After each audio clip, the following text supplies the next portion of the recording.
Hi అండి. Welcome back to SS Telugu audio నవలలు. ఈరోజు మీరు వినబోయే నవల 'మేఘం లేని మెరుపు' మందా భానుమతి గారు రచించారు. విమానం వేగం తగ్గి కిందకి దిగడం మొదలుపెట్టింది. అర్ధరాత్రి 2 అవుతున్నా దేదీప్యమానంగా వెలిగిపోతోంది ఆ మహానగరం. కంటికి కనిపించినంత మేర వెలుగులు విరజిమ్ముతున్నాయి. అక్కడక్కడా కనిపిస్తోన్న చీకటి ప్రదేశాలు, పెద్ద పెద్ద చెట్లతో నిండిన తోటలు. విమానం కిటికీలో నుంచి ఆ విద్యుత్తు తోరణాల సమూహాలను చూసి ఆనందిస్తున్నారు ప్రయాణికులు. ఆకాశమంతా నిర్మలంగా ఉంది. అంతలో ఆకాశంలో అతి పెద్ద మెరుపులు విమానం కిందుగా కనిపించాయి. ఆ వెంటనే నగరమంతా అంధకారం.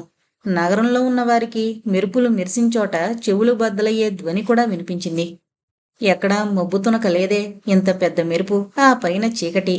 ఆందోళనగా చూశారు ప్రయాణికులు. వెంటనే బ్యాకప్తో విమానాశ్రయంలో విద్యుత్తు సరఫరాకి అంతరాయం లేకుండా దిగుతున్న విమానానికి సిగ్నల్స్ వెళ్ళగలిగాయి. ఒక అరగంటలో విద్యుత్ శక్తి నగరానికి అందేలా చకచకా ఏర్పాట్లు జరిగిపోయాయి. నగరం మళ్లీ కాంతులు పుంజుకుంది. ఆ మెరుపుకి, వెనువెంటనే వచ్చిన చీకటికి నగరానికి విద్యుత్ సరఫరా చేసే సబ్స్టేషన్లో ఏర్పడిన చిన్న విఘాతం కారణం. అతి కొద్ది సమయంలో తిరిగి పూర్వపు స్థితికి రాగలగడానికి నిరంతరం ప్రజలకి వివిధ సదుపాయాలకు సరిపోయే విద్యుత్ ఉత్పత్తి చేయడానికి కొన్ని వేల మంది పగలు రాత్రి కష్టపడుతూ ఉంటారు. ఏమాత్రం ఏమరపాటు పనికిరాదు. అలా విద్యుత్ ఉత్పత్తి చేసే కర్మాగారాలు ప్రపంచంలో ఎన్నో ఉన్నాయి. వాటిలో మన రాష్ట్రంలోని ఒక కర్మాగారం అది. అక్కడే మన కథ మొదలవుతుంది. శ్రీరాంపురం రైల్వే స్టేషన్కి 10 కిలోమీటర్ల దూరంలో ఉండే అతిపెద్ద టౌన్షిప్.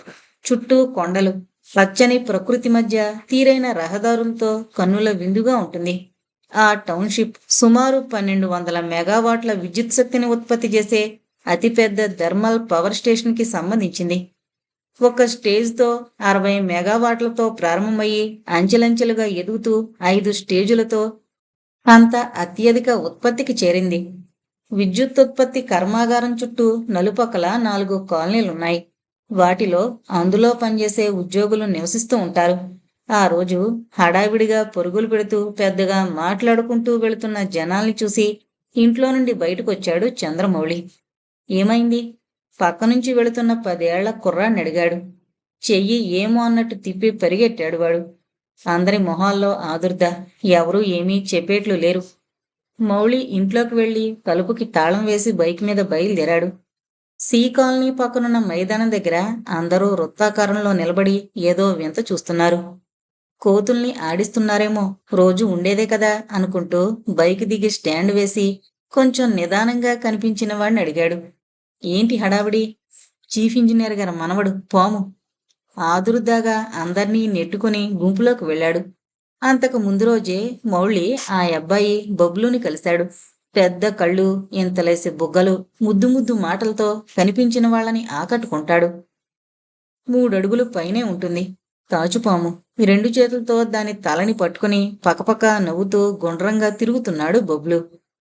శివుడి మెళ్ళలో నుంచి నాగుపాముని తీసి ఆడుకుంటున్న కుమారస్వామిలా ఉన్నాడు. ఎవరైనా దగ్గరగా వెళ్ళబోతే పాము తలని విసురుతున్నట్లు చేసి బెదిరిస్తున్నాడు. చుట్టూ ఉన్న జనం వెనక్కి వెనక్కి జరుగుతున్నారు. చుట్టుపక్కలంతా అడవి కావడంతో అక్కడ పాములు ఎక్కువే. సాధారణంగా జనం ఉన్న చోటికి రావు.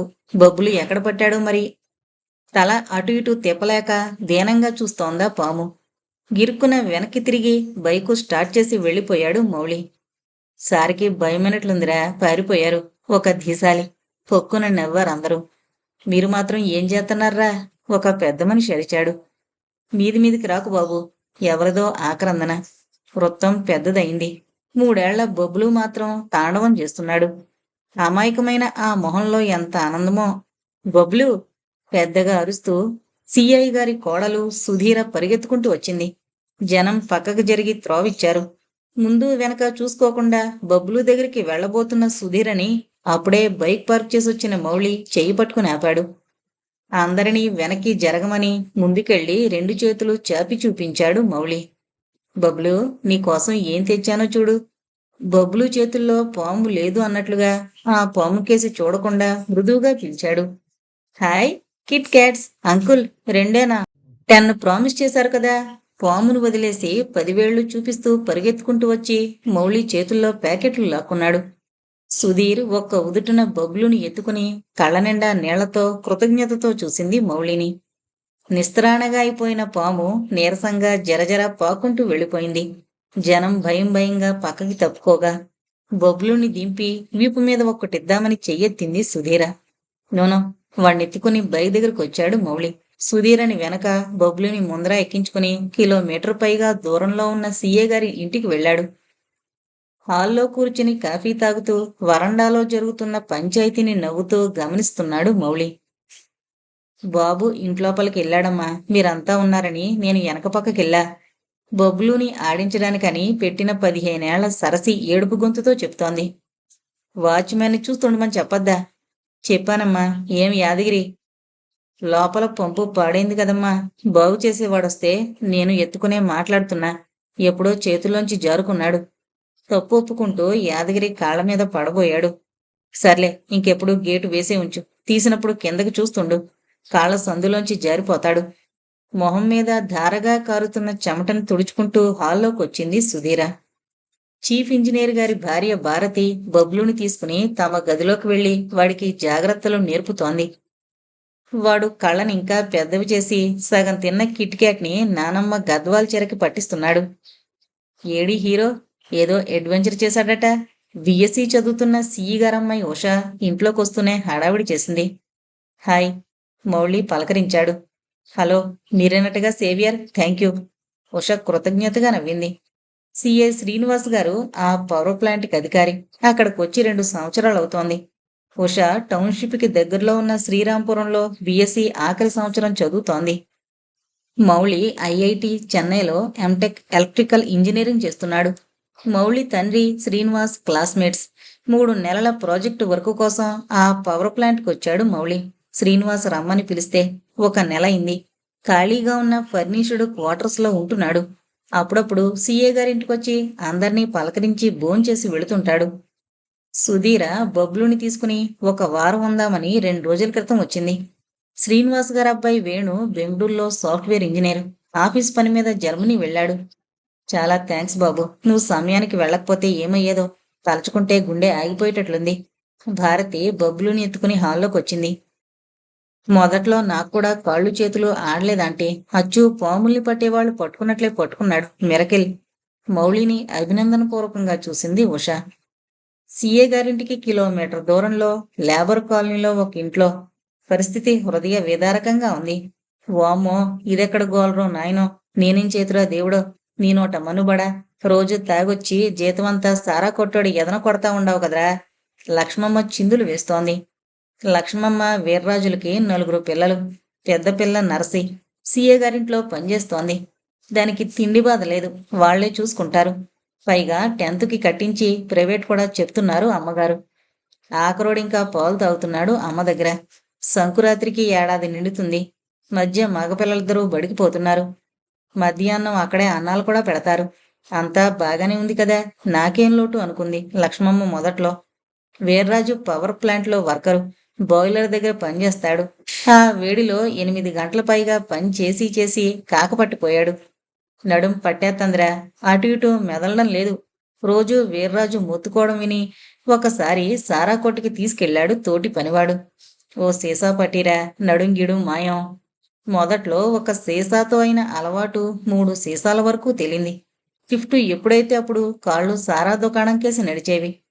సీకులతో సారా లాగించి ఇంటికొచ్చి అడ్డంగా పడి గుర్రెట్టేస్తాడు. లక్ష్మమ్మ చెప్పి చెప్పి విసుగెత్తిపోయింది. కొట్టువాడు రోజూ ఫ్రీగా పోసి 1వ తారీఖున జీతాలిచ్చే ఆఫీస్ దగ్గర నిల్చుంటాడు. ఆ రోజు ఇచ్చిన జీతంలో 50 రూపాయలు ఇంటికి తెచ్చాడు వీర్రాజు. కటింగులు పోను 5,000 రావాలి. నెల్లాళ్ళు పిల్లలకేం పెట్టను, చంటోడికి పాలు చాలట్లేదు, పాల డబ్బా కొనకపోతే ఆడరుచుకుపోతాడు. తన కడుపు గురించే మాట్లాడలేదు ఆ మాతృమూర్తి. మంచి సంగీతం వింటున్నట్లు చిద్విలాసంగా మంచం మీద పడుకున్నాడు వీర్రాజు. అరిచి అరిచి ఏడ్చి ఏడ్చి శోషొచ్చి పడిపోయింది లక్ష్మమ్మ. అక్కడికి పక్కనే ఉన్న ఏ కాలనీలో 3 ఇళ్లలో పాచి పని చేస్తుంది. 300 ఇచ్చి ఒక్కో ఇంట్లో టీ పోస్తారు. మిగిలిపోయినవి ఏమైనా ఇస్తే ఇంటికి తెచ్చుకుని గంజితో పాటు నోట్లో వేసుకుంటుంది. రోజు రాత్రి శని ఆదివారాలు మధ్యాహ్నం వండుతుంది. ఆ మాత్రానికే పొయ్యిలోకి పొయ్యి మీదకి కలిపి 2,000 కావాలి. ఎప్పుడో తప్ప రోజూ పాలకూర పప్పు టమోటా కూరే. లేచి గొణుక్కుంటూ ఇంట్లోకి నడిచింది లక్ష్మమ్మ. ఒక గది, వంటిల్లో ఉన్న క్వార్టర్సు, ఇంటి వెనక జాగా బానే ఉంది. అందులో కొన్ని కాయగూరల విత్తనాలు చెల్లింది. మసక చీకట్లో వెతుక్కుంటూ దొరికినన్ని గోరుచిక్కుడుకాయలు కోసి ఉన్న గ్లాసుడు బియ్యంతో కలిపి పొయ్యి మీద పెట్టింది. మెత్తగా ఉడికేశాక ఉప్పు మిరపకాయలు నంజుకుని తినేస్తారు రోజు. ఒకరోజు సొరకాయ, ఇంకో రోజు టమాటా. ఆ తినే పాలకూర పప్పు చేసి కూడా వారం పైన అయింది. పోపు పెట్టడానికి నూనె చుక్క, అల్లం వెల్లుల్లి ఎక్కడ్నుంచి తేవాలి? పప్పు బద్దకొని ఎన్నాళ్ళయిందో. ఆకలేత్తందే.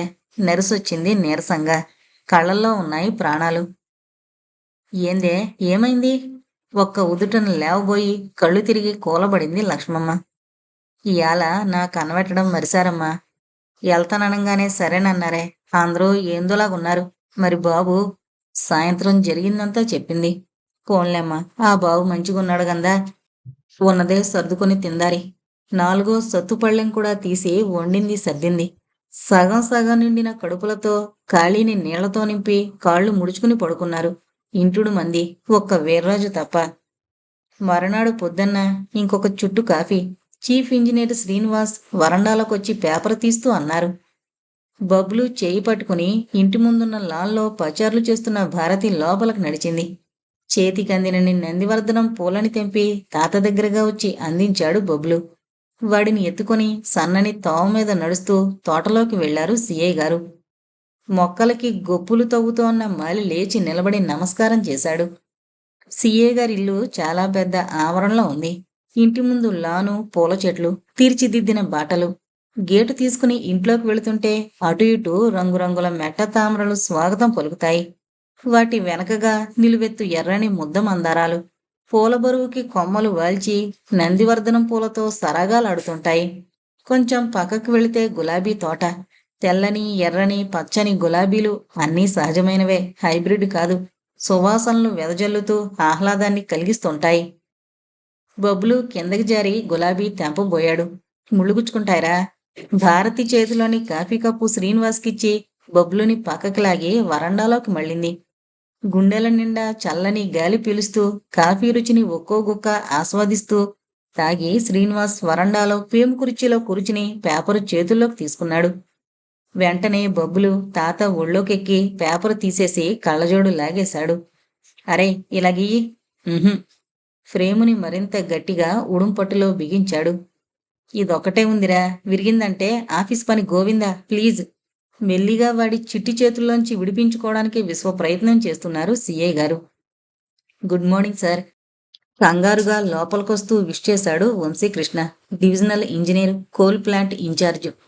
భారతి ఇంట్లోకి వెళ్లి తన కళ్ళజోడు పెట్టి పట్టుకొచ్చింది. ఇదిగో, నా కళ్ళజోడిస్తారా? తాత కళ్ళజోడు కింద పడేసి పరిగెత్తాడు బొబ్లు. దృష్టంతా వాడి మీదే ఉన్న శ్రీనివాస్ కింద పడకుండా చటుక్కున పట్టుకుని కళ్ళకి తగిలించాడు, గట్టిగా నిట్టూరుస్తూ. ఇందులో గ్లాసెస్ లేవు. రాగం పెడుతోన్న బొబ్లునెత్తుకుని లోపలికి తీసుకెళ్ళింది భారతి. Sidam, any problem? వంశీకి కుర్చీ చూపించాడు శ్రీనివాస్. నిన్నంతా కోలు వేగంలో రాలేదు సార్. ఎన్ని ఫోన్లు చేసినా పంపించేశామంటారు. ఉన్న స్టాకు వారం కంటే రాదు. సూపరింటెండెంట్ ఇంజనీర్ గారు లీవ్లో ఉన్నారు కదా. అవును, ఇంకో వారం వరకు రారు. వేగంలో ఏమైనా ట్రబుల్ వచ్చి ఆగిపోయాయేమో సాలోచనగా అన్నాడు శ్రీనివాస్. తెలీదు సార్. డ్రైవర్లేమీ కాంటాక్ట్ చేయట్లేదు. సరే, నేను కన్సర్న్డ్ వాళ్ళతో మాట్లాడతాను. అవసరమైతే 1-2 యూనిట్లు మూసేద్దాం. మీరు కోల్ మైన్స్ వాళ్ళతో కాంటాక్ట్లో ఉండండి. గంటకి నాకు రిపోర్ట్ ఇస్తూ ఉండండి. సరే సార్. వంశీకృష్ణ మళ్ళీ విష్ చేసి వెళ్ళిపోయాడు. ఉష్ణ ఆధారిత పవర్ ప్లాంట్కి ముఖ్యమైన మూల పదార్థం బొగ్గు. ఇంధనమే లేకపోతే ఏ యంత్రమైనా నడిచేదెలా? శ్రీనివాస్ ఆలోచిస్తూ ఇంటి లోపలికి నడిచాడు. ఏమై ఉంటుంది? ఏడాది వరకు కాంట్రాక్టు రెన్యూ చేశాం కదా. నాన్న, ఇవాళ మా కాలేజ్ డే. నేను డ్రామాలో వేస్తున్నా. మీరొస్తారు కదూ? ఉష కాలేజీకి వెళ్లబోతూ అడిగింది. అవునవును, మీ ప్రిన్సిపల్ ఇన్విటేషన్ పంపారు. రావడానికి ప్రయత్నిస్తాను. నా ఇబ్బంది తెలుసు కదా. మీరెప్పుడు ఇంతే. బొంగమూతి పెట్టి వెళ్ళిపోయింది ఉష. 1 నిమిషం ఆలస్యమైన బస్సు వెళ్ళిపోతుంది. నువ్వు తయారుగా ఉండు భారతి. నేను రాలేకపోయినా కారు పంపిస్తాను, మీరు వెళ్ళొచ్చు. ఆఫీసుకు వెళ్ళడానికి కావలసిన పేపర్లు అవి సర్దుకుని స్నానానికి వెళ్ళాడు శ్రీనివాస్. పవర్ స్టేషన్లో రాత్రి డ్యూటీల వాళ్ళు ఇళ్లకు వెళ్లి పగలు షిఫ్ట్ వాళ్ళు ప్లాంట్కు వెళ్లిపోయారు. ఆ సందడంతా సీఏ గారి వరండాలోంచి కనిపిస్తుంది. రోజు ఆ హడావిడి చూడ్డం అలవాటు శ్రీనివాస్కి. టౌన్షిప్లో కొత్త రోజు ప్రారంభమైంది. ఇంటికి వెళ్ళబుద్ధి కాదోయ్, తలుచుకుంటేనే భయమేస్తోంది. రాజు మాటలకి జాలిగా చూశాడు సహోద్యోగి సూర్యం. ఇద్దరూ పక్కపక్కనే సైకిళ్ల మీద రాత్రి షిఫ్ట్ చేసి ఇళ్లకు వెళుతున్నారు. ఇంకా 6 కూడా అవలేదు. అప్పుడే సూర్యుడు తన వాడి కిరణాల్ని సూటిగా వాళ్ళ కళ్ళల్లోకి వదులుతున్నాడు. ఇద్దరూ ఏ స్టేషన్లో అసిస్టెంట్ ఇంజనీర్లు. రాజు పట్టా తీసుకున్నాక ఉద్యోగంలో చేరడమే ఆ పవర్ ప్లాంట్లో. అప్పట్నుంచి ఇంచుమించు 10 ఏళ్ల నుంచి రాత్రి షిఫ్టే. పెళ్ళై 5 ఏళ్లయింది. మామూలుగా అందరికీ రాత్రి షిఫ్టులు వంతుల ప్రకారం మారుస్తూ ఉంటారు. రాజు మాత్రం ఆఫీస్కి వెళ్లి మార్చొద్దని బ్రతిమలాడతాడు. ఆఫీస్ వాళ్ళకి మరీ మంచిది. పగలు డ్యూటీలకి గిరాకీ ఎక్కువ. ఎందుకలా? ఎవరో అడిగారు మొదట్లో. ఇంటికంటే అక్కడే బాగుంటుంది గురూ. పేలవమైన నవ్వుతో సమాధానమిస్తాడు. అయోమయంగా చూసిన వాళ్ళకి తన గోడు వెళ్ళబుచ్చుకుంటాడు. నేనొక భార్య బాధితుణ్ణి. నా కూతుళ్లతో నేను మనసారా ఆడుకోవడానికి కూడా లేదు. ముచ్చటైన 2 ఆడపిల్లలు.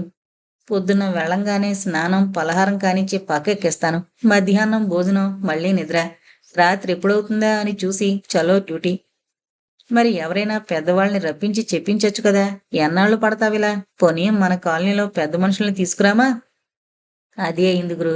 వచ్చిన వాళ్ళు అవమానం పాలై వెళ్ళిపోయారు. కట్టుకున్నందుకు నాకు తప్పదు. అందర్నీ ఎందుకు బాధ పెట్టడం? తనని ఓదార్చిపోయిన శ్రేయోభిలాషుల్ని సున్నితంగా తిరస్కరిస్తాడు. రాజును కలిసిన ప్రతి ఒక్కరూ అతని స్థితికి జాలిపడుతుంటారు. సరే రాజు, వస్తాను. రాత్రికి కలుద్దాం. సూర్యం తన ఇంట్లోకి వెళ్ళిపోయాడు. రాజు నెమ్మదిగా ఆలోచిస్తూ ఇంకా ముందుకు సాగాడు. అదే వీధిలో చివరగా ఉంటుంది అతని క్వార్టర్స్. ఇంటి వెనకంతా అడవిలా ఉంటుంది. కనుచూపు మేరలో జనసంచారం కనిపించదు. ఇల్లు మూలగా ఉండడంతో బోలెడు ఆవరణతో విడిగా ఉంటుంది. పక్క క్వార్టర్కి రాజు ఇంటికి మధ్య చాలా జాగా ఉంటుంది. రెండిళ్లకి మధ్య దట్టంగా చెట్లు, వాటి కింద ముళ్ళ కంచెలు, చెత్త చెదారం, వాడేసిన ప్లాస్టిక్ సంచులు. నడిచేటట్టుండదు. పక్కింటికి వెళ్లాలంటే గేటు తీసుకుని పావు ఫర్లాంగు నడవాల్సిందే. రాజు ఇంట్లో నుండి ఎప్పుడో మాటలు వినిపించావు. వీధి చివర ఇల్లు కనుక వచ్చేపోయేవాళ్లు కూడా ఉండరు. ఎదురు వరుసలో ఇళ్ళు కూడా 2 ఇళ్ల ముందే ఆగిపోయాయి. రాజు ఇంటి ఎదురుగా పెద్ద బండ. బండ చుట్టూ తుప్పలు, ఉడతలు, ఊరకుక్కలు తిరుగుతుంటాయి. రాజు భార్య జానకి ఎప్పుడూ బయటికి రాగా ఎవరో చూడలేదు. ఎవరైనా కలిసినా గయ్యాళి అని దూరం దూరం జరిగిపోతారు. మొగుణ్ణే హింసిస్తుంది. వేరే వాళ్ళొక లెక్క. ప్రతి ఏడు శ్రీరామనవమి పందిట్లోకొచ్చి కళ్యాణం అయ్యే వరకు దీక్షగా సీతారాముల్ని చూస్తూ అయ్యాక ప్రసాదం తీసుకుని వెళ్ళిపోతుంది. 4-5 రోజులకొకసారి ఇంట్లోకి కావలసిన సరుకులన్నీ తెచ్చి పడేస్తాడు రాజు. మామూలుగా ఇళ్లల్లో వార్తలు చేరేసేవాళ్లు పని మనుషులు. కానీ రాజింట్లో పని మనిషి లేదు. అందుకే ఇంట్లో జరిగే సంగతులు ఎవరికీ తెలియవు. మగవాడు హింసిస్తే ఆడది నోరు పెట్టుకుని ఊరు వాడ ఏకం చేస్తుంది. అదే మగవాడైతే పొరుగు కోసం నోరు మూసుకుని భరిస్తాడు. కాలనీలో అంతా అదే అనుకుంటారు. వరండాలో కిటికీ ఊచలకి ఇనుప గొలుసులతో సైకిల్ని కట్టి రాజు ఇంట్లోకి వెళ్లి తలుపేశాడు. సుగుణ నిద్రలేచి కళ్ళు నులుముకుంటూ హాల్లోకొచ్చింది. రవి షూలేసులు కట్టుకుంటూ తలెత్తి చూశాడు. అబ్బా, 9 అయిందే. ఏంటో ఎంత తొందరగా లేద్దామన్నా తెలివే రాలేదు. పిల్లలు స్కూలుకు వెళ్ళిపోయారా? రవి మాట్లాడకుండా లేచి టెన్నిస్ ర్యాకెట్ తీశాడు. సుగుణ ఆవలిస్తూ లోపలికి వెళ్ళిపోయింది. హాలంతా చిన్న సైజు రణరంగంలా ఉంది. పిల్లలు సర్దుకోగా మిగిలిన పుస్తకాలు, విడిచిన బట్టలు, తడి తువ్వాళ్లు, పొద్దున్నే కూరగాయలు వాడి పెట్టే కూరల సంచి, టీవీ, వీసీఆర్ రిమోట్లు సరే సరి ఎక్కడ పడితే అక్కడ పడున్నాయి. కూరగాయల సంచి లోపల ఫ్రిడ్జ్లో పెట్టి వెళ్ళిపోయాడు రవి. సుగుణ పళ్ళు తోముకుని కాఫీ కలుపుకుని కప్పుతో హాల్లోకొచ్చింది. సోఫాలో ఉన్న నానా రకాల వస్తువుల్ని నేల మీద పడేసి టీవీ రిమోట్ తీసి బటన్ నొక్కింది. రవి, సుగుణలకి 2 అబ్బాయిలు. 4, 2 క్లాసులు చదువుతున్నారు. మధ్యాహ్నం 2 నుంచి రాత్రి 8 వరకు ఉండే షిఫ్ట్లో పనిచేసే డివిజనల్ ఇంజనీర్ అతను. పొద్దున్నే లేచి పిల్లలకి బ్రెడ్ కాల్చి ఆమ్లెట్ వేసి పెట్టి పాలు తాగించి వాళ్ళని తయారు చేసి స్కూలుకు పంపుతాడు. రోజు బ్రెడ్డేనా, మాకొద్దు. అలా పేచీ పెట్టినప్పుడు క్యాంటీన్లో నుంచి ఇడ్లీలు, దోశలు తీసుకొస్తాడు. సుగుణ ఎప్పుడూ చాలా బిజీగా ఉంటుంది. 9ంటికి లేచి కాఫీ తాగుతూ మధ్యాహ్నం అన్నం తింటూ అత్యవసరమైన పనులకు తప్ప సోఫాలో కూర్చుని టీవీలో వచ్చే ధారావాహికలు చూస్తూ ఉంటుంది. సీరియల్స్ లేనప్పుడు సినిమాలు. కొంత ఖాళీ సమయం దొరికితే ఫోను ఉండనే ఉంది. అవునమ్మా, మీ అల్లుడు ఎప్పుడూ ఇల్లు పట్టకుండా తిరుగుతుంటారు. పొట్టుమని 10 నిమిషాలు కూడా నాతో గడపరు. పిల్లలు కూడా ఎప్పుడూ నాన్న నాన్న అంటూ ఆయన్నే పట్టుకుని వేలాడుతుంటారు. నాకైతే పిచ్చెక్కిపోతుందనుకో. 5,000 ఖరీదు చేసే క్రేపు జార్జెట్టు చీర కట్టుకుని నిండా మేకప్తో చక్కగా పెయింట్ చేసిన చేతి వేళ్లను చూసుకుంటూ వాపోతోంది ఆ కూతురు. ఇదేదో ఆలోచించాల్సిన విషయమే. ఎవరితైనా తగులుకుందేమో. మీ డ్రైవర్ని ఒక చూపు వేసుంచమను. ఎవరినీ నమ్మడానికి లేదు. కంచిపట్టు చీర మడతలు సరిచేసుకుంటూ కళ్ళు పెద్దవి చేసి ఆవేశాన్నంతా మొహంలోకి తెచ్చుకుని కంఠనాళాలు పగిలిపోయేలా ఫోన్లో కూతురికి సలహాలిస్తోంది ఒక భారీ కాయం తల్లి. అయ్యో, నాకా విషయం తట్టనే లేదు సుమి. ఎంతసేపు నన్ను నిర్లక్ష్యం చేస్తున్నారని బాధపడుతున్నానే కాని వెక్కిళ్ళు పెడుతూ ఈ విధంగా జరుగుతుందేమోనని కొంచెం కూడా అనుమానం రాలేదు. అంతులేని భారీ వాక్యాలతో హృదయ విదారకంగా ఏడుస్తూ ఫోన్ చేతుల్లో మారుస్తూ మొరపెట్టుకుంటోంది కూతురు. అంతకు ముందు రోజే మొదలైన సీరియల్లో తలమునకలుగా లీనమైపోయిన సుగుణ పనిమనిషి వచ్చింది కూడా చూసుకోలేదు. పనిమనిషి సుగుణ తాగి కింద పెట్టిన ఖాళీ కప్పు తీసి లోపల పెట్టి తను కూడా పక్కన నేల మీద చతికిలి పడింది. అబ్బోసి, ఎంత బాగా యాక్టింగ్లు చేసేస్తా ఉన్నారమ్మగారు. అయినా అట్లా ఏడిపెత్తారేమా ఈ మొగోళ్ళు. పనిమనిషికేసి తిరిగి మాట్లాడద్దు అన్నట్టు సైగ చేసింది సుగుణ. తలూపి నిశ్శబ్దంగా కూర్చుని తను చూడసాగింది. దానికి 16 ఏళ్లుంటాయి. మధ్య మధ్య యాడ్లొచ్చే సమయంలో పనులు చేస్తూ సీరియల్ నడుస్తున్నప్పుడు చీపురు కింద పడేసి కూలబడి చూస్తూ ఎలాగో పని ముగించి వెళ్తున్నానమ్మా అని చెప్పి వెళ్ళిపోయింది. వంటింట్లో పని చేస్తూ చేస్తూ మిగిలిన బ్రెడ్కి వెన్న జామ్ రాసుకుని తినేసింది. కాఫీ డికాషన్ ఉంటే చిక్కగా కాఫీ కలుపుకుని తాగేసింది. అక్కడో చెయ్యి ఎక్కడో చెయ్యి వేసి ఇల్లు తడిబట్ట పెట్టి తుడిచేసింది. వెళుతూ వెళుతూ 1/2 కిలో కందిపప్పు ప్లాస్టిక్ సంచిలో పడేసి లంగాకి తగిలించి పొడవాటి కొంగుతో కప్పేసి పట్టుకుపోయింది. అంతసేపు సుగుణ టీవీలో మునిగిపోయింది. ఆ ఎదురింటమ్మ పనిచేసినంతసేపు వెనకాలే ఉండి ఏడిపిస్తుంది. ఈ అమ్మలా అందరూ ఎందుకొండ్రో. సీరియల్ టైటిల్ సాంగు పాడుకుంటూ హుషారుగా గేటు దాటి మళ్ళా రేపొద్దనే కదా ఆ సీరియల్ వచ్చేది. ఆ డ్రైవర్ ఏం చెప్తాడో, వాళ్ళ అయ్యగారి గుట్టు కనిపెడతాడో లేదో ఊహల్లో తేలిపోతూ ఎదురింట్లో అడుగు పెట్టింది పని మనిషి. సుగుణ లేచి టైం చూసుకుంది. అబ్బా, 10:30 అయింది. ఇంకో గంటే ఉంది ఇంకో సీరియల్ మొదలవడానికి. గబగబా స్నానం చేసి తయారై వంట చెయ్యాలి. అసలు ఈనేడి ఇంట్లో ఉండడేంటి? సరదాగా నే వంట చేస్తుంటే నా చుట్టూ తిరుగుతూ ప్రేమగా కబుర్లు చెప్పొచ్చు కదా. ఎప్పుడు ఆటలు, పిల్లలు, వాళ్ళ చదువులు, పవర్ ప్లాంటు. ఇంట్లో ఓ ఆడది తన కోసం ఉందని గుర్తుందా? తనతో మాట్లాడి ఎన్ని రోజులైంది? ఒకవేళ ఆ సీరియల్లో లాగా అయ్యో, తనకి కారు లేదు, డ్రైవరు లేడు, ఎవరిని కనుక్కోమనాలి? మదన పడిపోతూ ఎలాగో స్నానం అయిందనిపించింది.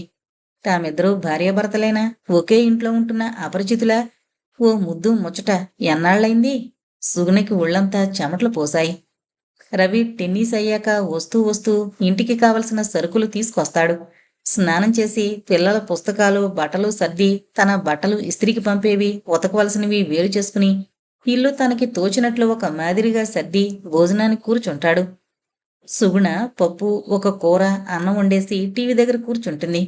ఉప్పులేని పప్పు సగం మాడి సగం ఉడకని కూరతో అన్నం తినేసి డ్యూటీకి వెళ్ళిపోతాడు. రోజూలాగానే రవి నిశ్శబ్దంగా తన పని చేసుకుని వెళ్ళిపోయాడు. సుగుణ మాత్రం కోరచూపుతో రవిని గమనిస్తూ ఏదో కనిపెట్టాలి అన్నట్టు అతడి మొహంలోకి చూస్తూ లోలోపల ఉడికిపోతోంది.